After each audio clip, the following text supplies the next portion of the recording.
जमाल भाई का कमाल है। जो बात है, जमाल भाई ईमानदारी से अपने पिता धर्म का, पिता कर्म का पालन कर। माता पिता का ये कर्तव्य बनता है, जो जिस बच्चे को आपने जन्म दिया है, आपने दिया नहीं, दिया तो ऊपर वाले, लेकिन धरती पर दिखाई पड़ते हैं, आप पिता हो, आप माता। और उन्होंने ईमानदारी से मेहनत करके अपने बच्चों को एक अच्छा ट्रैक दे रहे हैं। किसी बच्चे को जूता चप्पल का दुकान देना, किसी बच्चे को जनरल स्टोर का दुकान देना, किसी बच्चे को चश्मा का दुकान देना। हम समझते हैं पिता धर्म का वो पालन कर रहे हैं। उन्होंने कहा, उनके आदेश को पालन करते हुए उस बच्चे की उज्जवल भविष्य की कामना करता हूँ। ये बच्चे ईमानदारी से बेगूसराय के जो आंख से पीड़ित लोग हैं उनकी सेवा करें, मानवता को ध्यान में रखते हुए। इस पर जो राजनीति हो रहा है, हम समझते हैं जो पागलपन का दौरा कुछ छुट भइये नेता को आ गया है। हमको याद है सामो, बिहार में सामो टापू नुमा था। चारों बगल से गंगा के गोद में सामो बसा हुआ था और सामो को लोग व्यंग कसते थे कि सामो अपनी प्रतिष्ठा की रक्षा नहीं कर सके। क्योंकि बच्ची की शादी होती थी ना, तो हमारी बच्ची जब ससुराल जाती थी तो पानी में उतर के जाती थी, हाथ में चप्पल लेके नाव पर चढ़ती थी और नाव पर से फिर उतर के पानी में उतरती थी, फिर चप्पल पहनती थी, तब फिर जाती थी, क्योंकि नाव ही एक सहारा था। और जब मुझे भूख लगा सामाजिक जीवन जीने का, राजनीतिक जीवन जीने का, तो मैं अपनी भूख के लिए, रोटी के लिए सामो की धरती पर गया था 2001 में। तो सामो के 80 साल के बूढ़ा चाचा, 50 साल का नौजवान, बच्चे, माँ, बहना की एक ही पुकार थी कि बोगो बाबू, आपका नाम बहुत सुना है, आप कुछ करिए। क्या करें? तो उन्होंने कहा कील नदी को भर। हम कील नदी पर आए 10-50 लोग, हमारी हिम्मत नहीं हुई, लेकिन ऊपर वाले का आशीर्वाद था, प्यार था। हमने कहा ठीक है, हम इसको भर। और उस इलाके में जितना चिमनी भट्ठा वगैरह वगैरह था, सब खरीद के हम उस कील नदिये को भर। 2 महीना सामो लोग को सावन भादव में दिक्कत जरूर होता था, क्योंकि कील नदी के ऊपर से पानी चला जाता था। और 10 महीना ट्रक, बस, जीप, कार हन उस पुल पर चलता था। और सामो की धरती ने इस बेटा को बेटा बना लिया और उसको लगा नहीं ये बेटा काम करने वाला है। उस धरती के बदौलत मैं विधानसभा चला गया, और विधानसभा चला गया तो हमारे परमानेंट पुल होना चाहिए, 2 महीना भी कष्ट क्यों। तो पुल तो हमारे सपने थे, पुल हमारा कर्म क्षेत्र में था, और उसको बिहार के आदरणीय मुख्यमंत्री और आदरणीय मुंगेर जो वर्तमान सांसद ललन बाबू, दोनों मिलके सामो में एक पुल का सौगात दिए, जिस कारण हम लोग सुखमय जीवन जी। उसके बाद सामो की भूख बढ़ गई। सामो के लोगों ने कहना शुरू किया, बोगो बाबू, आपके हाथ से जो काम शुरू होगा वो पूर्ण होता है। आपका आना सामो के लिए बेहतर रहा, सुकून भरा रहा। तो हम लोग को मटियानी सामो पुल बना दीजिए, जिससे हमको डीएम से मिलना हो, एसपी से मिलना हो, एसडीएम से मिलना हो, तो 10 मिनट में हम सामो से चल जाए। मैंने इसके लिए विधानसभा में भी कई बार सवाल किया, पब्लिक फील्ड में भी किया, लेकिन संयोग होता है, वर्क होने का समय होता है। लोकसभा के चुनाव आ गए, हम उब चुके। त्रासिया चाहिए, नहीं पानी चाहिए, नहीं बिजली चाहिए, नहीं सड़क चाहिए। बेगूसराय के लोग उतना ताकतवर हैं जो अपने अधिकार को पाना जानते हैं। हमको 3 काम आप कर दीजिए। फर्स्ट, सामो मटियानी पुल बना दो। सेकेंड, बरौनी तेल शोधक कारखाना 63 में ही धुइयां दिया। 10 साल 15 साल 20 साल पहले जो तेल शोधक कारखाने इस देश में बने, सब कारखाना को तेल शोधक पेट्रोल केमिकल्स मिल गए। लेकिन मेरा दुर्भाग्य, इस जिला के सांसद का दुर्भाग्य, जो जनता से ठग के वोट लिया और लोकसभा में मौज किया, और हमको पेट्रोल केमिकल्स नसीब नहीं हुआ। दूसरा मैंने कहा कि हमको रिफाइनरी का विस्तारीकरण करो, जिससे हमारे जिला का संपूर्ण विकास हो।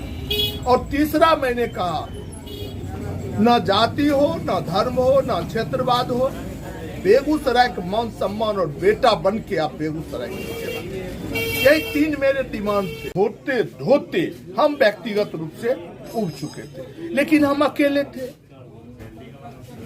थे। हमने आवाज बुलंद किया बेगूसराय में, जो बेगूसराय का बेटा सांसद होना चाहिए। बैकवर्ड हो, फॉरवर्ड हो, हिंदू हो, मुस्लिम हो, अमीर हो, गरीब हो, बेटा मेरा सांसद होना चाहिए। बाहरी को हम लाइक नहीं करें। मैंने इस आवाज को आपके माध्यम से बुलंदी से उठाया, लेकिन बेगूसराय का दुर्भाग्य रहा, एनडीए ने गिरिराज दा को उम्मीदवार बना के भेज दिया।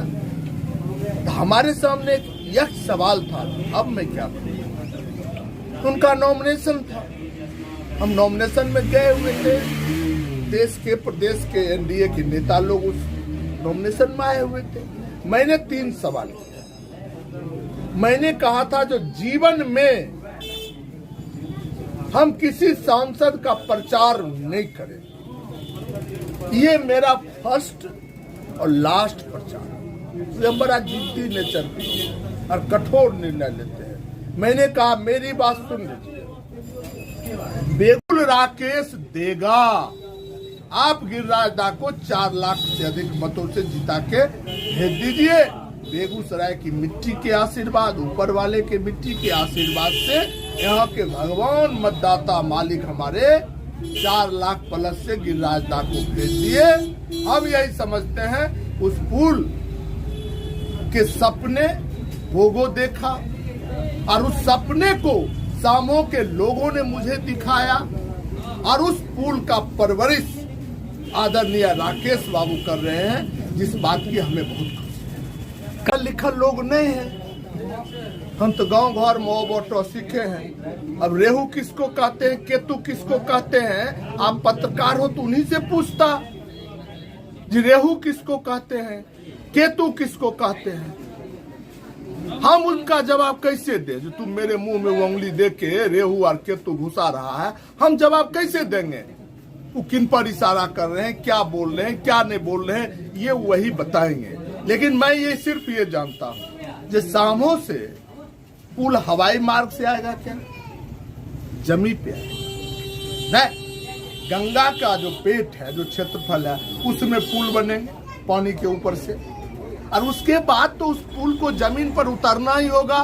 वो मटिहानी उतर जाए, वो बहादुरपुर उतर जाए, वो बलापुर उतर जाए, कहीं तो उतरेगा। और ये पुल सामो का पुल नहीं है, ये बेगूसराय का पुल नहीं है, ये पुल भारत वर्ष का पुल है। इस बात को भी मानिए आप। तो इस पुल को विभाग तो कहीं अलाइनमेंट एनएच से करेगा, कहीं तो करेगा। तो हम तो चाहेंगे, जो चूंकि ये मेरे विधानसभा का मामला है, मेरा मामला है, इसलिए इस पुल का शुरू भी मटिहानी हो और अंत भी मटिहानी के एरिया में जो एनएच पार्ट पड़ता है उस पर अंत। जय हिंदुस्तान को पाकिस्तान बना देंगे और पाकिस्तान के हिंदुस्तान बना देंगे। हम लोग भारत माता के लाल हैं, भारत के प्रति हमारी निष्ठा है, भारत में रहते हैं, भारत माता बोलते हैं। कौन क्या बोलते हैं उस पर मेरा कोई कमेंट नहीं है। जो जैसा बोलेंगे, जहर बोएंगे तो जहर काटेंगे, अमृत बोएंगे तो अमृत काटेंगे। हम लोग ना इसको व्यक्तिगत रूप से बकवास, इस देश में बहस होनी चाहिए स्वास्थ्य पर, बिजली पर, किसान पर, रोजगार पर, शिक्षा पर। हम हिंदू माता और पिता के संयोग से, और थर्ड मेरा गॉड है समाज। समाज में हमको संस्कार। और चौथा गॉड टीचर। टीचर ने आईएएस पैदा किया, टीचर ने आईपीएस पैदा किया, टीचर ने डॉक्टर पैदा किया, टीचर ने आप जैसे पत्रकार को पैदा किया, टीचर ने हम जैसे कार्यकर्ता को पैदा किया, एक जनप्रतिनिधि को पैदा किया, टीचर ने प्रधानमंत्री मुख्यमंत्री को। लेकिन उस टीचर के साथ न्याय ना हो, ये देश के लिए बहुत दुर्भाग्य है। टीचर के लिए क्या दुर्भाग्य होगा, इस देश के लिए दुर्भाग्य है।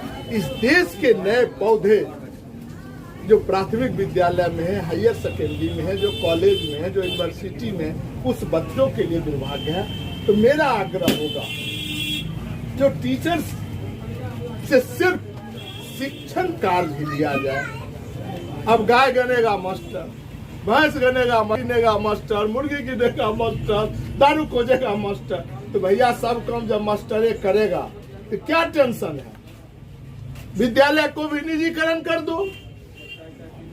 जो समाज में, जो देश में, जो बिहार में 20% 15% कैपिटलिस्ट हैं, उनके बच्चे अच्छे विद्यालय में पढ़ेंगे, गरीब के बच्चे ओवरटो भी नहीं करेगा।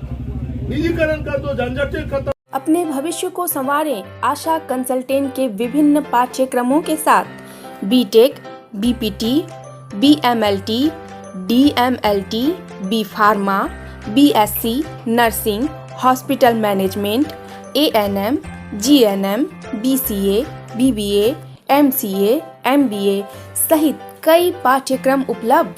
आज ही संपर्क करें आशा कंसल्टेंट डायरेक्टर राजेश मिश्रा।